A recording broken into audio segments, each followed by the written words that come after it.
சாலமரத்துப்பட்டி சென்றாய பெருமாள் கோவிலில் நேர்த்திக்கடனாக விடும் கால்நடைகளை ஏலம் எடுத்து பணம் தர மறுக்கும் நபர்கள் மீது நடவடிக்கை எடுக்க வேண்டி அறங்காவலர் குழு தலைவர் சம்பத் கோரிக்கை விடுத்துள்ளார். மத்தூர் ஒன்றியம் சாலமரத்துப்பட்டி சென்றாய பெருமாள் கோவில் வளர்ச்சியை தடுப்பதாக கோவில் அறங்காவலர் குழு தலைவர் சம்பத் கோரிக்கை. இது தொடர்பாக அவர் செய்தியாளர்களிடம் தெரிவித்தது. கிருஷ்ணகிரி மாவட்டம் மத்தூர் ஒன்றியம் சாலமரத்துப்பட்டி ஊராட்சியில் பிரசித்தி பெற்ற சென்றாய பெருமாள் கோவில் உள்ளது.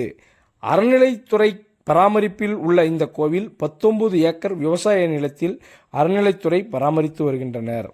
புரட்டாசி மாதம் முழுவதும் சுற்றுவட்டார பகுதியில் உள்ள பக்தர்கள் பெருமாளை வழிபட்டு நேர்த்திக்கடன் செலுத்துவது வழக்கம்.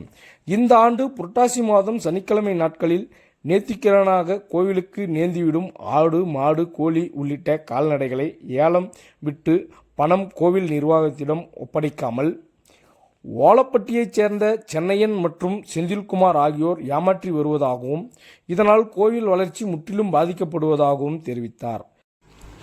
அது மட்டுமின்றி கோவிலுக்கு வரும் 2 சக்கர வாகனங்கள் மற்றும் 4 சக்கர வாகனங்களுக்கு முறைகேடாக வரி வசூல் செய்து அவர்களே எடுத்துச் செல்வதாகவும் அவர்கள் மீது நடவடிக்கை எடுக்க வேண்டும் எனவும் தெரிவித்தார்.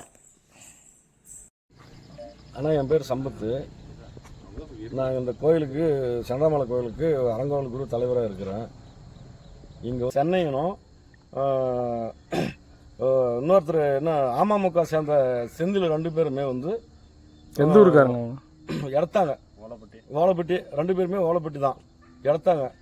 நான் வந்து காசு கொடுன்னு கேட்கும்போது உங்ககிட்ட காசு கொடுக்க முடியாது அப்படின்னாங்க. ஏன் என்ன இப்போ நான் தானே நிர்வாகம் பண்ணுறேன் என்ன அப்படின்னு சொல்லி நான் கேட்டேங்க. கேட்டதுக்கு இல்லை நாங்கள் அது செய்யணும் இது செய்யணுன்னாங்க. அப்படியெல்லாம் நீங்கள் செய்ய முடியாது, எங்களுக்கு ஒரு விதிமுறை இருக்குது, கவர்மெண்ட் இருக்குது. நாங்கள் வந்து உங்களுக்கு என்ன கோரிக்கைன்னு சொல்லுங்கள், நாங்கள் லெட்டர் வைக்கிறோங்க, அதுலேருந்து நாங்கள் வேணுமுன்னா உங்களுக்கு என்ன வேணுமுன்னா நாங்கள் செஞ்சு தரோம் அப்படின்னு கேட்டாங்க. அப்படியெல்லாம் முறம் இல்லை, ஒரு நல்லதில்லை, கெட்டதில்லை, மொத்தமாக இதனால் எல்லாமே பாதிக்குது. திருக்கோயில் வளர்ச்சி இல்லை சுத்தமாக.